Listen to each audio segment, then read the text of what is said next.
और अल्दी नोवल नाम का एक लड़का बीच समुद्र में 6 महीने गुजारने का एक कॉन्ट्रैक्ट साइन किया और अपने इस कॉन्ट्रैक्ट को पूरा करने के लिए बीच समुद्र में चला गया। पर एक रात आई तूफान ने उसके बोट को इतना दूर कर दिया जहां से उसे वापस लौटने के लिए बेहद मुश्किलों भरा सामना करना पड़ा।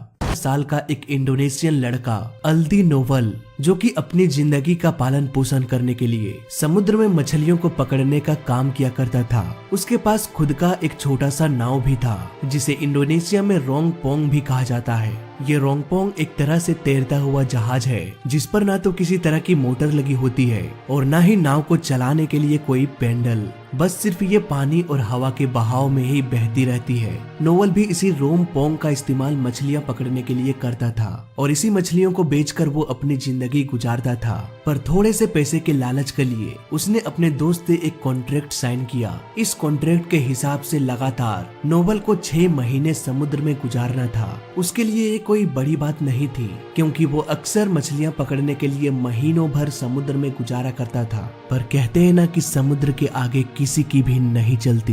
प्लान के मुताबिक नोवल अपने जरूरत के सभी सामान को अपने नाव में रखकर समुद्र की सैर करने निकल पड़ा। धीरे धीरे वो अपने तट से करीब 120 किलोमीटर दूर चला गया और जाल से मछली पकड़ने की कोशिश करने लगा। शाम होते होते उसने ढेर सारी मछलियां पकड़ लिया और इन मछलियों को ताजा रखने के लिए एक छोटे से फ्रीजर में डाल दिया। शाम होते ही उसने भोजन किया और लैंप जलाकर आराम करने लगा। अगले ही दिन जब उसकी नींद खुली तो देखा कि समुद्र की लहरें तेजी से चल रही थी और हवा भी तट से विपरीत दिशा में बह रही थी। उसे समझने में जरा भी देर नहीं लगी कि अब से कुछ ही घंटों में तूफान आने की आशंका हो सकती है। तुरंत ही उन्होंने अपने परिवार वालों से संपर्क किया और तूफान आने के बारे में बताने लगा। तभी अचानक उसका संपर्क टूट गया। वो फिर से संपर्क करने की कोशिश करने लगा पर तूफान के कारण दोबारा से संपर्क नहीं हो पाया। उधर उनके परिवार वाले तूफान की बात सुनकर बुरी तरह से घबरा गए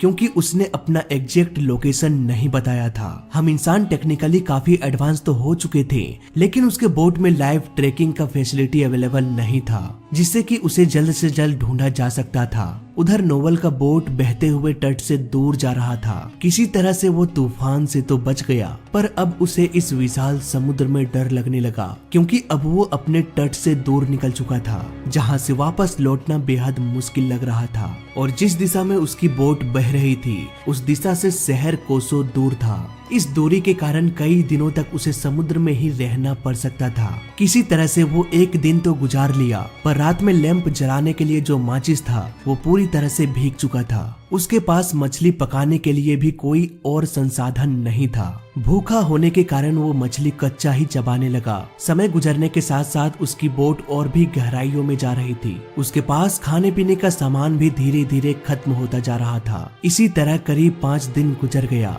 अब उसके पास पीने के लिए पानी भी पूरी तरह से खत्म हो गया। पर एक अच्छी बात ये थी कि वो माचिस जो गीला हो चुका था वो धूप के कारण सूख गया। अब वो मछलियों को पकाकर भी खा सकता था लेकिन कब तक। करीब 10 दिनों के बाद मछलियों को पकाने वाला संसाधन भी खत्म हो गया। अब उसके पास कोई चारा नहीं था इसीलिए बोट में लगी लकड़ियों को ही तोड़कर मछलियां पकाने लगा और अपनी प्यास बुझाने के लिए समुद्र के ही पानी को अपने कुर्ते से फिल्टर करके ही पीने लगा। इसी तरह करीब 15 दिन गुजर गया। दिन के हिसाब से वो और भी कमजोर होता जा रहा था। करीब 20 दिन गुजर जाने के बाद रात को अचानक से बारिश होने लगी। अब वो बारिश के पानी को जमा करके पीने लगा। अगली सुबह जब वो मछली पकाने के लिए लकड़ी जलाने की कोशिश किया तो वो पूरी तरह से नाकाम हो गया क्योंकि बारिश की वजह से सारी लकड़ियां गीली हो चुकी थी। अब वो एक बार फिर से मछलियों को कच्चा ही खाने लगा। खाते खाते कुछ मछलियों के भाग को वो समुद्र में फेंकता गया, ये सोचकर कि इसके स्मेल से और भी मछलियां बोट के पास आएगी और उन मछलियों को पकड़कर आने वाले दिनों में उसे खाया जा सकता है। अब कुछ ही घंटों बाद बहुत सारी मछलियां उसके बोट के चारों ओर घूमने लगता है लेकिन खून के स्मेल के कारण छोटी मछलियों के साथ साथ बड़े बड़े शार्क भी आ जाते हैं। नोवल ये देखकर बुरी तरह से घबरा गया देखते ही देखते शार्क मछलियां उसके बोट पर हमला कर दिया, पर शायद उसकी किस्मत अच्छी थी क्योंकि शार्क्स ने उसके बोट को ज्यादा नुकसान नहीं पहुंचाया। कुछ ही देर बाद वो सभी शार्क वापस चली गई। नोवेल हिम्मत करके अपने जाल को पानी में फेंक दिया और मछलियों को पकड़ने की कोशिश करने लगा। अब यहाँ पर उसके जाल में इतनी सारी मछलियां फंस गई कि कमजोरी के कारण वो रस्सी भी ठीक से खींच नहीं पाने लगा। लगातार 2 घंटे के परिश्रम के बाद फाइनली वो जाल को बोट में खींचने में समर्थ हो गया।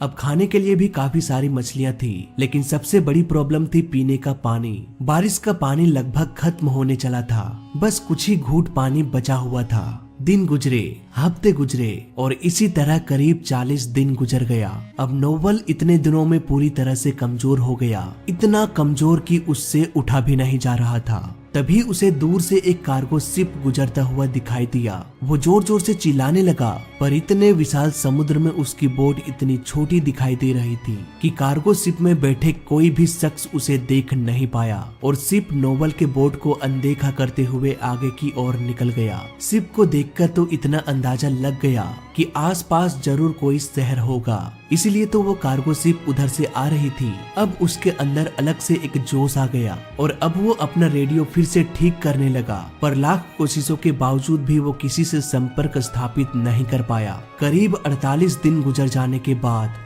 31 अगस्त 2018 को एक चमत्कार हुआ। उसके रेडियो से एक आवाज आई। वो फौरन ही रेडियो के पास चला गया और रेडियो पर बात करने लगा। उन्होंने कहा कि मुझे बचा लो, मैं इस समुद्र में 49 दिनों से फंसा हुआ हूँ, मुझे वापस अपने घर जाना है। तुरंत ही रेस्क्यू टीम नोवेल के पास पहुँच गया और इसके बाद उसे सही सलामत जापान ले जाया गया। कुछ दिनों के इलाज के बाद उन्हें वापस इंडोनेशिया भेज दिया गया। तो ये थी एक संघर्ष भरी कहानी नोवेल की। फिलहाल इस वीडियो में अभी तक के लिए बस इतना ही। जय हिंद, वंदे मातरम।